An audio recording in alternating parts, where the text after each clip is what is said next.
देखिए फ्रेंड्स, भिन्न वाला सवाल को बनाने के लिए ध्यान आपको क्या देना है, आपको ध्यान देना है कि भिन्न का हर जो है ना समान है या फिर असमान है। अगर समान है तो बहुत ही आसान है, और अगर अलग अलग हर है तो आपको एलसीएम निकालना पड़ेगा। लेकिन ध्यान से देखिए, यहाँ पर जो है ना इसका पारा में ना तो 8 आता है और इसका पारा में ना तो 7 आता है। तो इस टाइप का जब भी रहे सवाल में तो आपको क्या करना है, एक इस तरीके से बट्टा खींच लेना है और दोनों को गुना करके लिख देना है। तो कितना हो जाएगा, देखिए 7 8 56, डायरेक्ट आपका एलसीएम निकल जाएगा। कितना हो जाएगा, 56 हो जाएगा। अब ध्यान से देखिए, यहाँ पर 7 का पारा कितना बार पढ़ने पर 56 आता है, तो देखिए 8 बार पढ़ने पर आपका 56 आ जाएगा। 7 8 56। तो क्या करना है, 8 को ले जाके ऊपर में 4 के साथ गुना कर देना है। तो पहले लिखते हैं 4, उसके बाद गुना 8। अब प्लस चिन्ह है ना, प्लस चिन्ह आपको डाल देना है, ठीक है। अब देखिए 8 का पढ़ा कितना बार पढ़ने पर 56 आता है, तो 8 का पढ़ा 7 बार पढ़िएगा तो आपका 56 आएगा। 8 7 56।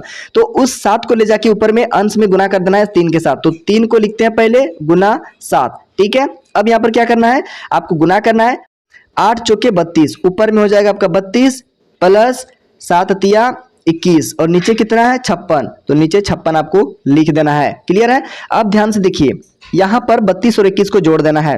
1 और 2 3 हो जाएगा, 2 और 3 5 हो जाएगा। नीचे कितना है 56 है, तो नीचे आपको 56 लिख देना है। ध्यान से देखिए, 53/56 आ गया इस क्वेश्चन का आंसर। तो इसी तरीके से आपको सॉल्व करना है। यहाँ पर जो है ना दो मिश्रित भिन्न का सवाल है, ठीक है। यहाँ पर दोनों मिश्रित भिन्न को डायरेक्ट आप हल नहीं करेंगे, इसको डायरेक्ट नहीं सॉल्व करके क्या करेंगे, पहले पूर्णांक तोड़ लेंगे, उसके बाद इसको हल करेंगे, ठीक है। तो देखिए ध्यान से कैसे तोड़ा जाता है पूर्णांक, तो 4 का गुना करेंगे पहले 2 के साथ और ऊपर में ले जाके फिर जोड़ देंगे 3 के साथ। तो देखिए ध्यान से, 4 दूनी 8, 8 और इधर 3, तो 11 हो जाएगा। ऊपर में 11 लिख देंगे, नीचे जो संख्या था उसी को लिख देना है, प्लस चिन्ह है प्लस चिन्ह देना है, ठीक है। यही वाला काम यहाँ भी करेंगे। 7 का गुना 5 के साथ करेंगे और फिर ऊपर में ले जाके 4 के साथ जोड़ देंगे। तो कितना हो जाएगा, देखिए 7 5 35, 35 और 4 हो जाएगा 39। तो ऊपर में 39 लिख देंगे और नीचे क्या था 7, तो नीचे 7 ही रहने देंगे। अब यहाँ पर ध्यान दीजिएगा, ना तो 4 का पारा में 7 आता है और ना ही 7 का पारा में 4 आता है। इसका मतलब यहाँ पर आपका एलसीएम जो निकलेगा वो क्या होगा, तो दोनों का गुणनफल होगा। 7 को और 4 को आपस में गुना कर देंगे तो कितना हो जाएगा, 7 चौके 28, 28 हो जाएगा 4 और 7 का एलसीएम। अब यहाँ पर आपको 4 का पारा पढ़ना है, कितना बार में 28 आता है, तो देखिए 4 7 28, 7 बार में आता है। तो 7 को ले जाके ऊपर में 11 के साथ गुना करेंगे। तो पहले 11 लिखते हैं गुना 7, प्लस चिन्ह है प्लस चिन्ह डाल देते हैं। अब वही काम इधर से करेंगे। 7 का पढ़ा कितना बार पढ़ने पर 28 आता है, तो 7 चौके 28, 4 बार पढ़ने पर 28 आता है। तो ऊपर में 39 के साथ गुना करेंगे 4 को। तो पहले लिखते हैं 39 गुना 4।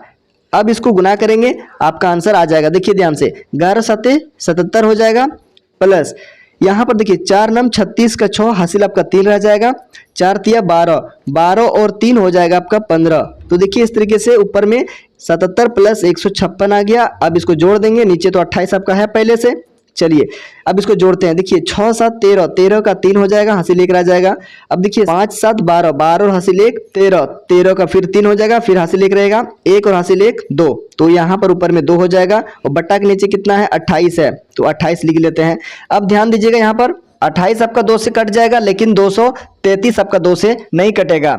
और देखिए ना 3 से कटेगा, मतलब ये आपका नहीं कटेगा। तो इतना ही आपको आंसर कर देना है। और अगर आप चाहते हैं कि नहीं इसको मिश्रित भिन्न में लिखना, तो 233 को 28 से भाग लगा के आप मिश्रित भिन्न में बदल सकते हैं। अगर आपको विषम भिन्न से मिश्रित भिन्न में बदलना नहीं आता है तो आप हमें कमेंट करें, ठीक है। मैं आपके लिए विषम भिन्न से मिश्रित भिन्न में कैसे बदला जाता है उसके लिए अलग से वीडियो बना दूंगा, ठीक है। तो चलिए अब आगे देखते हैं अगला क्वेश्चन। देखिए 3 नंबर का क्वेश्चन में यहाँ पर भी एक भिन्न का सवाल है, ठीक है। देखिए ध्यान से, यहाँ पर जो है ना 3 का पारा में 9 आता है, लेकिन 9 का पारा में 3 नहीं आता है। तो इसका एलसीएम आप समझ जाइए कैसे होगा।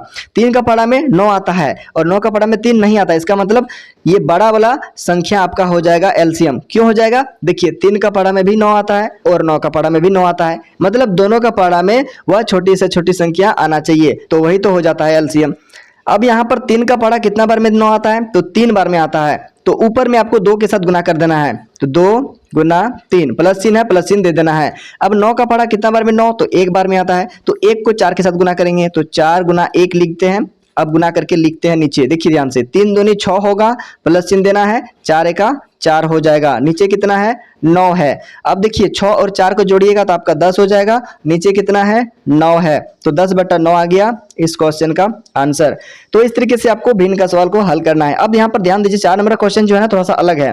देखिए यहाँ पर जो है पूर्ण संख्या, ये भी पूर्ण संख्या, लेकिन ये आपका भिन्न है। तो देखिए जब भी आपके सामने ऐसे सवाल रहे तो आपको क्या करना है, नीचे वाला संख्या मतलब हर का गुना दोनों पूर्ण संख्या के साथ कर देंगे। देखिए 12 धन 20 से 120 हो जाएगा। आगे प्लस चिन्ह है, प्लस चिन्ह डालेंगे। अब 12 एका 12 डायरेक्ट गुना कर दिए। अब प्लस चिन्ह देना है। अब ध्यान दीजिए यहाँ पर 12 के ऊपर में 7 है तो सिर्फ 7 लिखेंगे। यहाँ पर 12 का गुना 7 के साथ नहीं करेंगे, सिर्फ पूर्ण संख्या के साथ गुना करेंगे और बट्टा देंगे पूरे में, ठीक है। और नीचे में आपको 12 लिख देना है। चलिए अब इसको क्या करते हैं, जोड़ देते हैं। तो देखिए ध्यान से, यहाँ से 7 7 2 9, 9 और 0 तो 9 हो जाएगा, ठीक है। अब देखिए यहाँ पर 1 और 2 3 हो जाएगा, तो यहाँ पर 3 लिख देते हैं। और यहाँ से देखिए 1 आपका आ जाएगा, 139 आ गया और बट्टा के नीचे कितना है 12 है, तो 139/12 आ गया। अब इसको आप कटा सकते हैं 3 से। अच्छा इसको और छोटा रूप में आप नहीं लिख सकते हैं। देखिए 2 से नहीं कटेगा, 3 से भी नहीं कटेगा, दोनों कटना चाहिए, एक ही संख्या से दोनों कटना चाहिए। नहीं कट रहा है तो आपको क्या करना है, इतना ही आपको आंसर कर देना है, ठीक है, 139/12।